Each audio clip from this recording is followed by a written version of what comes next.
Hit record, go. Sure. Okay. Well, Okay.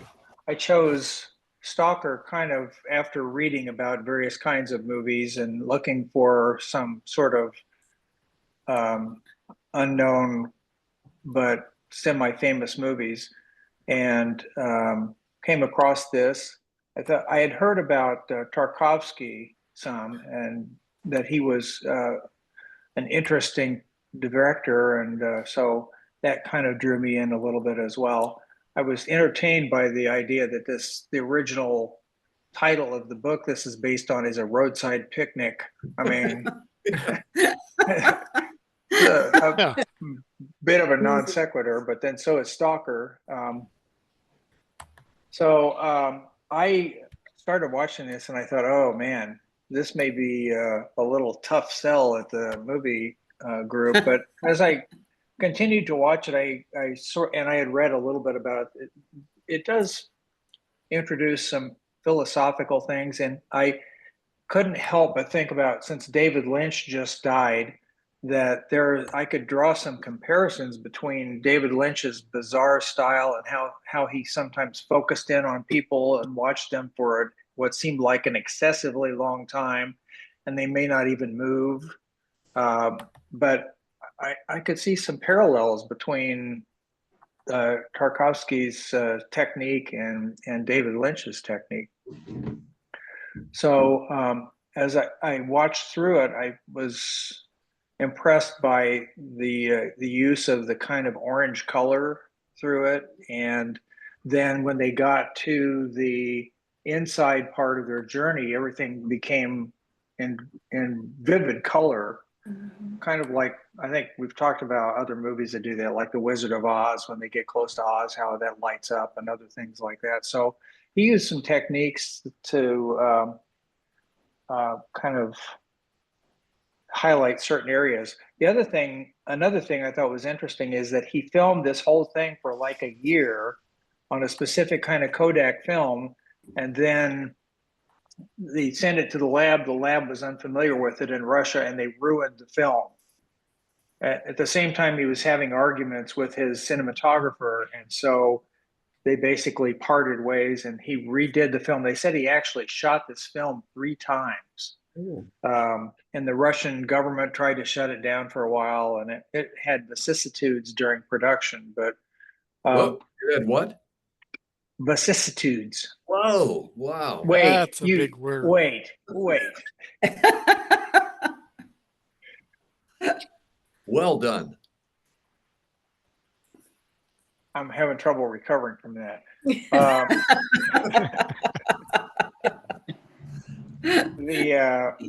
Anyway, so there are some interesting things peripheral to the actual movie itself that were related to the production, and I thought those were pretty cool to learn about as well. The choice of characters to have a professor and a writer who were kind of tormented, and then the wife at home for the stalker was, didn't really want him to go there at all, but he felt compelled to do that. It's like his reason to exist is to be a stalker and to help other people through this. As I went through it, I found that there were a lot of themes that kind of threaded through there, like what do you really want and how do you try to achieve it? Are you happier with what you really have or not? And then the closing scene where the daughter with the disability started doing the psychokinesis things on the table, that was just topped it right off for me. Then a train went by rumbling as if it could have been shaking the table the whole time. But a lot of bizarre things in here, and I have to say I kind of like that sometimes. So other people's reactions. I thought it was a weird movie, but I liked it. It was kind of long, but no, it was, as Donna says, very interesting. But no, I enjoyed it. Apropos to the length of the movie, it talked about the filming technique where a lot of times he would just watch somebody for a minute or two or three, even though they really weren't even moving. Like the opening scene where they're lying in bed, you couldn't even really tell if there was anybody in bed there to begin with. Exactly. Yeah, a lot of close-ups. Yeah. Yeah, and then people just looking puzzled, or this scene where he's lying on this little island thing in the stream, and this dog comes up and lays with him. You know, what does that mean? And then the dog shows up at home again at the end of the thing. So just odd connections. Well, Jeff, I can tell you when before you had told us it was in 1979, or I didn't write that down, I told you guys I saw The Stalker, the worst movie I ever saw. And I kept going, why would Jeff? I mean, I always like your picks. And Jeff, I was like, why would he pick this? It was horrible. And so then when I did get to see this new one, I was so pleased. I mean, just from the get-go, it drew me in. The sepia colors of that landscape that was so, I kept, what is, where, what is it? Where are, everything about it. I thought that was so good. And then when they get to the zone, like the Wizard of Oz, when it's still kind of decayed, but it's lush. And that's what was so interesting. And then having, science, and then, the professor being science, and arts being the writer, and faith being him, it all seemed to you kept asking questions. At least I was asking questions all the time. I thought it was really good. And that the dog, I thought there was something about the dog that just made me feel calm. Up until that point, I was like on edge. And there was points in there where I was getting, and it's probably my attention span now, but it was like, the scenes are so long with no movement or very little. And I was just like, get on with it, or I was tense. But then the dog came, and for some reason, and I think that's it in the movie, it gave me the sense of calm, and it gave me a sense of things are okay. Just go with it like a dog would. You don't have to ask all these questions like they were. I was doing the same thing, and then the dog came, and it was like, relax. You can just be like that dog was, just having this comfort. So I really enjoyed it. As weird as it was, and it was, but I really enjoyed it. So thank you. And I'm so glad it wasn't the other one. So glad. Well, my takeaway was the pacing of the movie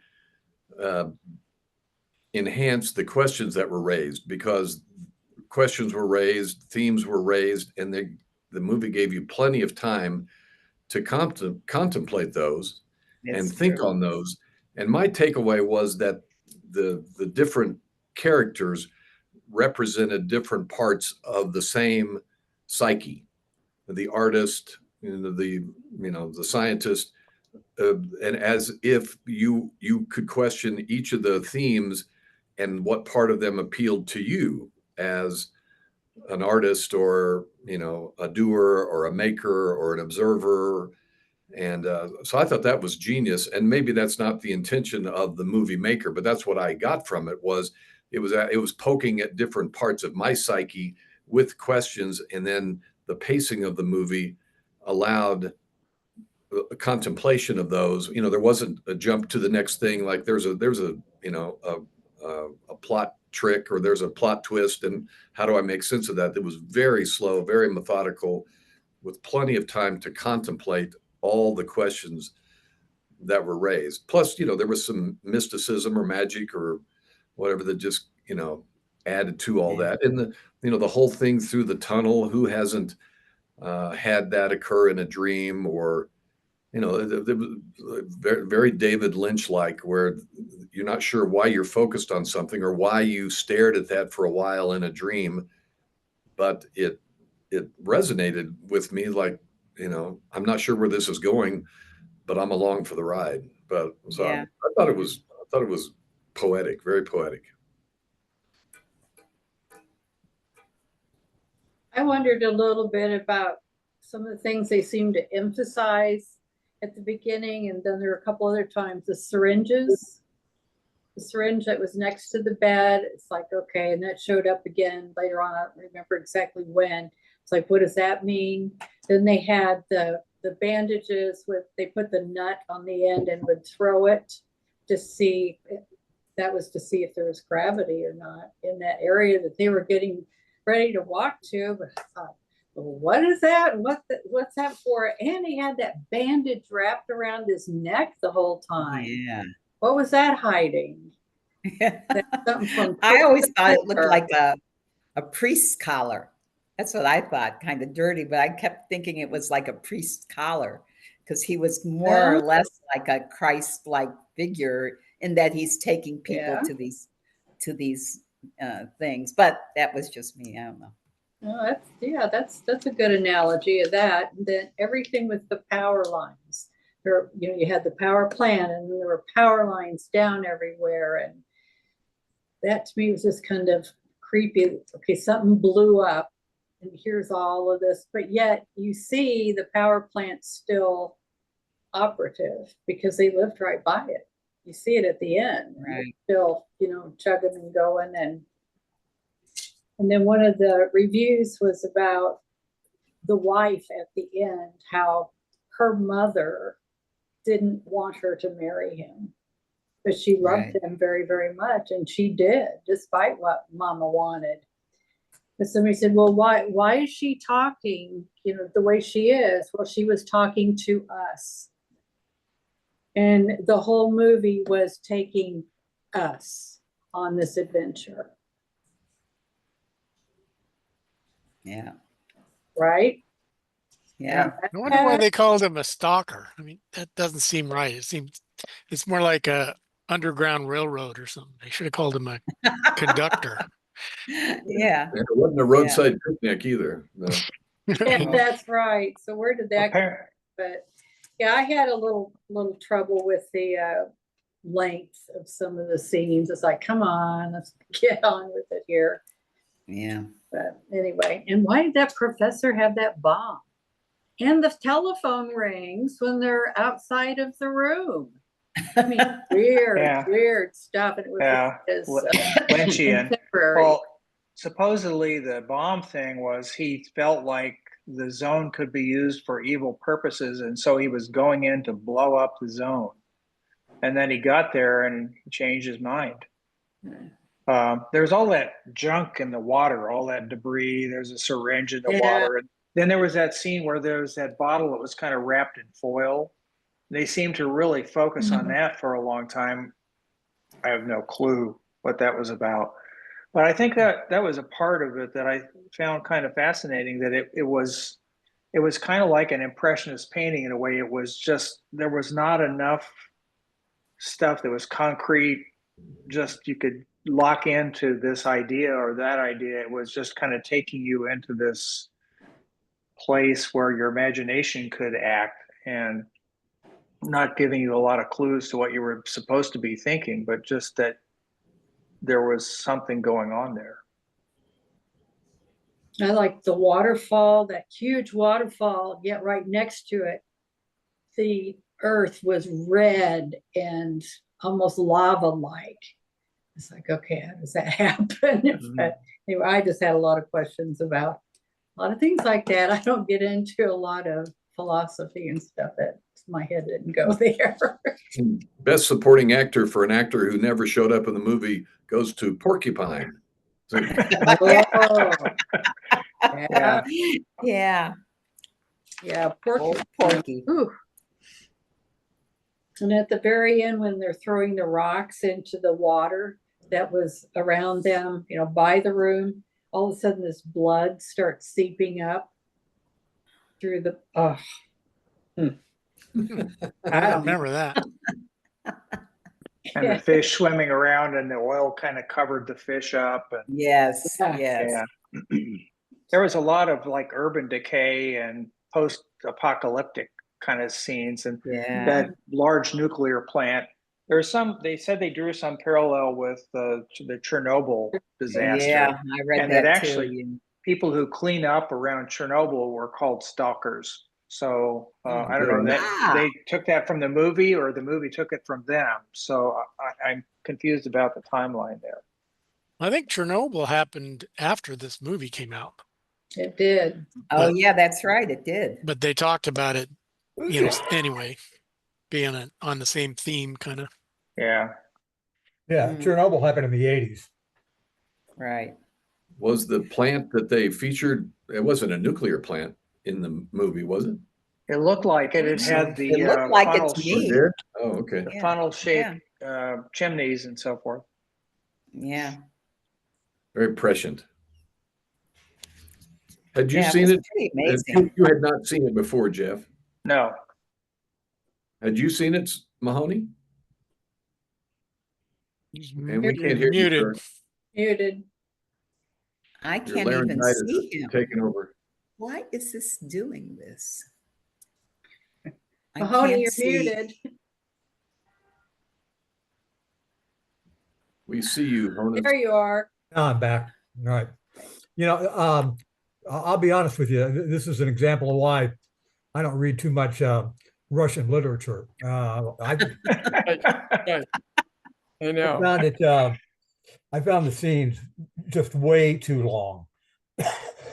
I had to struggle at times to hold my interest in it. I thought some of the overriding themes were really interesting, but it was long and slow, and I had difficulty keeping track.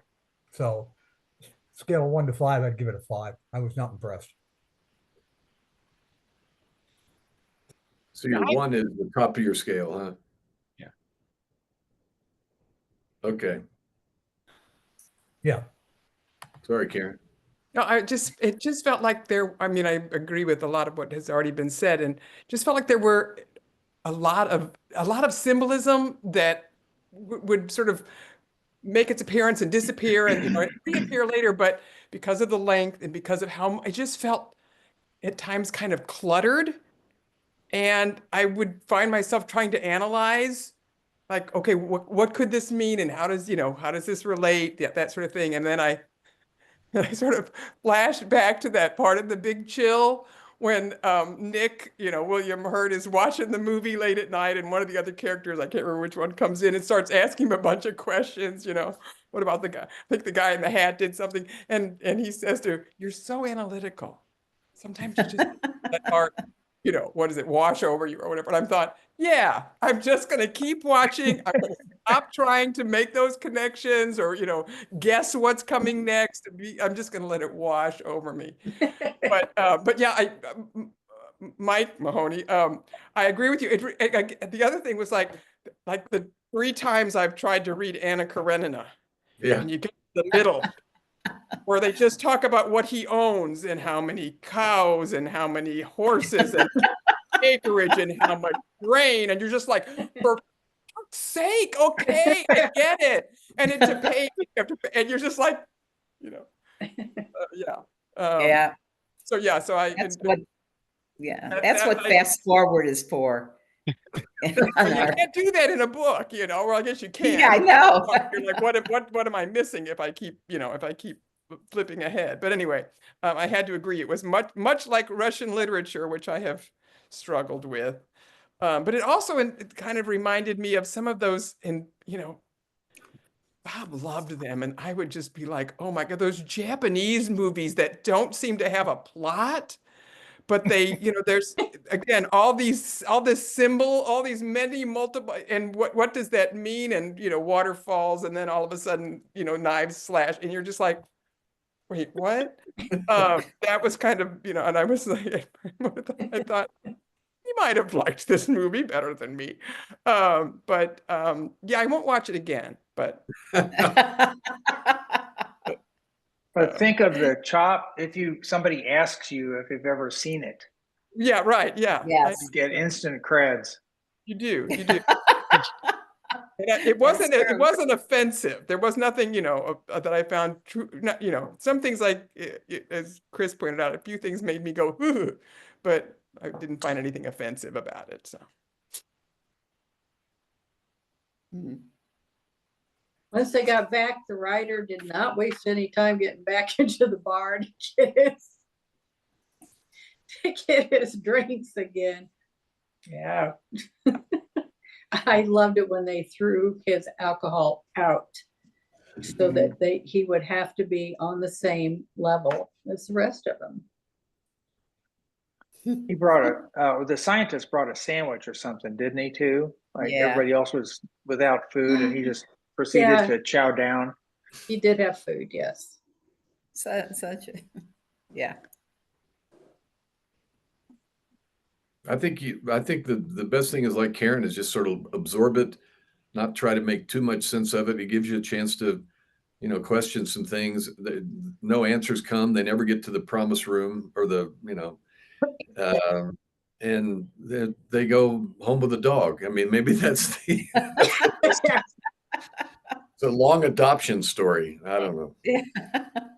the takeaway is dogs fix stuff. Yeah. Well, I agree with you, Karen. I got so tired of trying to figure out what meant this and that and what was going on and where were they going. I just finally said, to hell with it, and just watched it. Yeah. That's one of the great lines in the movie Elf, when he goes, "I saw a dog today." I mean, that it made the day worthwhile. Yeah. I have to bail out, but Jeff, I thank you for challenging us with a different movie. I didn't watch it all. I couldn't. I watched I thought I'd watched half of it, and I stopped it, and I realized, oh my God, I still have an hour and a half to go. So I watched it in segments, and I watched the last hour and 15 minutes of it this morning, before Joan even got up. But I if I have to in a bar scene or a bar argument somewhere, I can say, oh yeah, I've seen that, and I know all about Stalker. Not the one that sure Donna to saw. say 1979. 1979. Mhm. Yes. Mhm. But if that comes up in a bar argument, I don't want to be drinking with you that night. Yeah, we're in the wrong bar. Yeah, I'd say so. So Gary, how many more days do you have left in Mexico City? Hello? He Gary, might have checked out. Yeah, we might have been. We he still did have the check space. something froze. Oh well. Yeah. At least I he's think they were going to smiling. be there. Yeah, I think they were going to be there for 3 weeks or so. Yeah. Okay. I bet. Yeah. Well, there he goes. Keep Oh. on. Oh, there he goes. Yeah. What was it? Donna's pick for next time? No, I already picked because I switched with Yeah, they Jeff. swapped. Okay. It's Mahoney's turn. Yeah, and what I'm going to do is give my pick here, and I'm still not feeling great. And so after this, I'm going to check out. Oh, I hope you feel better, Mike. Yeah, so do I. I keep thinking I got this licked. Anyway, it's going to be a Liam Neeson film from 2023 called In the Land of Sinners and Saints. It's directed by Robert Lorenz, and it's available on Amazon Prime, Fubo, MGM Plus, Spectrum on Demand, for Dango, for Dango, and most of the others. This is a movie that you'll probably want to have the subtitles on, just because it's a movie about a guy in Ireland who is probably in the IRA, or at least in an organized crime group, who is trying to go straight, and what ensues in his town as he tries to live in a small Irish village where they're having their own sets of problems. So pretty good movie. Like I say, it's In the Land of Saints and Sinners with Liam Neeson is the star in it. 2023 is the release date. Okay. Is it set in contemporary times, or is it like from earlier on with the Troubles? It's relatively contemporary,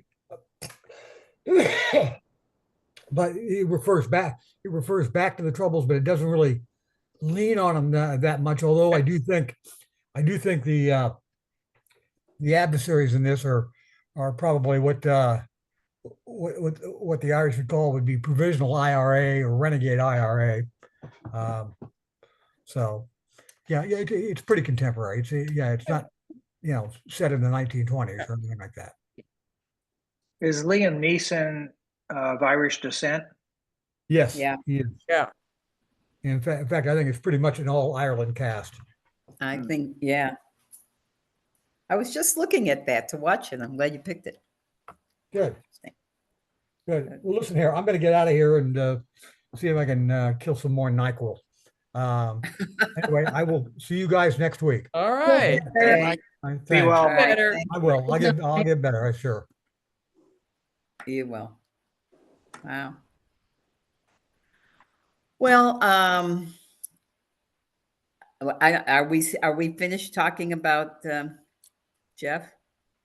Yeah, I think we've kind of beat the stalker into the ground. I think so. I saw a movie that I would never think that I would recommend it, and now I'm recommending it. It's called Better Man. I saw the previews to it. It's about Robbie Williams, who I had no idea who that was. Does anybody know who that is? Oh, you do? I didn't know. Okay, so I didn't know who it was, and I had seen the previews, and I said, "Oh my God, this is ridiculous," because the character of Robbie Williams is a chimpanzee, except it's a person, but is a chimpanzee body basically, but talks and sings and all that. And when I saw the previews, I said, I'm not going, it was nothing that appealed to me. But my nephew was in town and he wanted to go to the movies, and we talked. And so we went and saw Better Man. And initially I thought it was, Planet of the Apes meets A Star is Born. And it is kind of like that. It is kind of derivative from a lot of different people that get famous very young and all that. But it was interesting. I think the real hook is that this person is a chimpanzee, and as it goes through it. But it's an interesting film, and I would recommend it. And initially, I wouldn't have even seen it. But now that I've seen it, I would recommend that. It was interesting. So that's my recommendation for this week. Did I see anything else? Anybody see anything? Nothing. Not really, no. No, nothing. It's No. I also part of the saw semester for me, so I'm kind of bogged down with a lot of things related work. to both Yeah. classes. And so I have not ventured out. I'd like to see The Last Showgirl, and that just opened, I think, Yeah. week, with Pamela Anderson, who I did not know until right recently that she's Canadian. Oh yeah. I didn't know that. And then next month I want to see the latest Bridget Jones movie. I like the Bridget Jones movies anyway, and this one looks funny. So those are the Lockerbie one is supposed to be pretty good too. The one We watched about part of it. Oh, you did? We watched like 2 episodes of it. The actor that is the main Is character it Colin Firth? Colin Firth. He's a good English actor. He's done really some is. kind of wacky roles like The Kingsman and stuff like that, but he's got his acting chops. Oh yeah, he's very good. Very, very good. Yeah. So, and did you like it, Jeff? What you've seen so far? Yes. My wife and I were watching it together, and it was like, well, this isn't moving real fast. Let's watch something that kind of keeps us awake a little bit more. But the story is good, and it's well acted, and it's kind of it's another one of those things where the guy is on a mission. You know, he is bound and determined to solve this regardless of what it is, so that there's a defined endpoint, I think, that makes it kind of carries the series along. But I can't say what the later episodes are like. Okay, good. Well, I think he always does a good job. So, yeah. Anything? He's not he won't be in the latest Bridget Jones movie. Oh, he's not? Well, if you watch the previews, you'll know this. He has died. She's a widow. Oh, So he kind of dear. shows up as kind of a ghost, but he's not much in it. But That's kind of a thin part. yeah. But Hugh Grant is back in Transparent. Daniel. Yeah. So oh, that'll be interesting. And then there's a baby girl, I think it's called. Baby Girl, is that the one with Nicole Kidman? Have you heard about any of that? Yeah, heard about it, but I haven't seen it yet. But she's gotten great reviews about it. That's all I've heard, is that she does an amazing job, and Oscar, etc. What else have I seen? I don't know. We've continued to watch Landman, which Oh yeah, is pretty interesting. Boy, the last episode, Billy Bob Thornton just got tortured, and that was a pretty intense episode. How much more is he going to put up with? I just saw the first one. Isn't he tortured at the beginning? Or no, he's just kidnapped, basically. Yeah, right? he gets. I mean, every week, it's like every morning he gets up to something else horrible, and he's really good at that. He gets this look on his face that's kind of indescribable. When it's like, oh, okay, here it is. Yeah, That's been recommended to me to watch, as well as Severance. I've not watched it. Yeah, I haven't watched that, but I think somebody in my office is watching that now, and they have recommended that highly. Mhm. Yeah, Severance came out, I think, at least a year ago, maybe longer. I think It's got a new the one? season going, I think, doesn't it? Oh, maybe that's it. Okay, Are all these right. on Netflix or Prime or? Yeah, I think one of that's them. Apple Plus for Severance, isn't For it? Severance. Oh, is I it? believe Oh. that's correct. Yeah, and Yeah. Landman is on Paramount Plus. Paramount Plus, yeah. Yeah. You can watch the first one for free, Jeff, if on Paramount Plus, because I don't think I don't have it, but I did see the first one, and it was like, do I want to keep going or not? Yeah. The first one's free. To hook you, it's the hook. Yeah. Yeah, I was watching just an American TV show with episodes, and it's called Wild Cards. And the first two were free, I think on on Prime or Netflix. But then I found out it was a CW show. So I'm like, I don't think I want to. And so I downloaded the CW app, and I was able to watch the entire, season for free. Isn't that weird? On the CW app. So I'm like, yeah, why not? Absolutely. So sometimes, you kind of check out where the whatever you want to watch, it was originally shown, and you might be able to find an app that will let you that will give you greater access, or so anyway.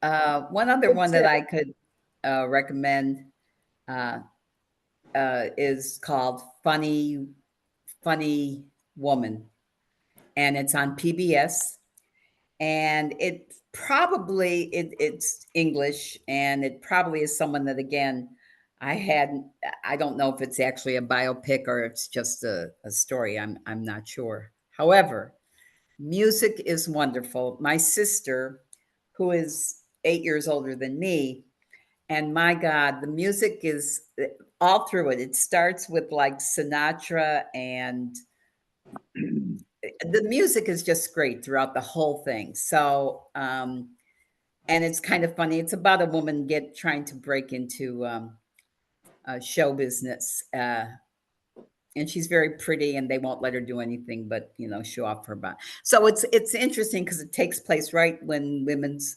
rights. It's like the '60s and the '70s, and the hairdos, the music, everything is really good. So I might take a look at it and see what you think. She's kind of got a Cockney. It's not Cockney. It's a Blackpool accent, but it's kind of fun. But I enjoyed it anyway, and I really enjoyed the music. Music I hadn't heard in 100 years, but it's really good. And I can't think. Well, I think it's okay if we don't go a full hour. Oh, I If think we've so. kind of Yeah. run out of steam. yeah, I Okay, think so too. All right. So All right. Sounds Next good. week, Yep. in the land of saints and sinners. yep, Yes. sounds good. Okay. Everyone stay well. Karen, get well. Yeah. hey, Yeah, everybody. Yeah. Okay. all right. Stay Bye-bye. warm. You guys. Bye. Good night. Yeah. Good Stay pick. warm. Thanks.